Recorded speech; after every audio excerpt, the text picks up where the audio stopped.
хэрэггүй. Юунаас ч яах хэрэггүй. Юу ч санаа зов. Яагаад гэж чи Бурхны хүүхэд.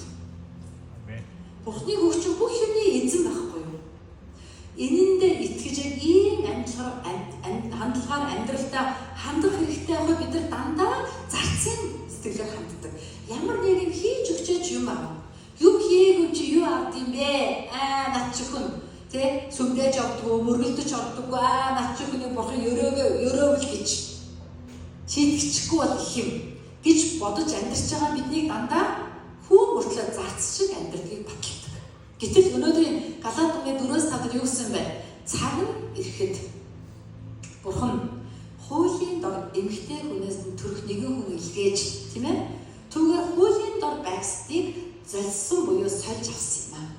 За тэгвэл энэ хамгийн ихний үг цаг нь ирэхэд гэж байгаа юм бол Бурхны цаг.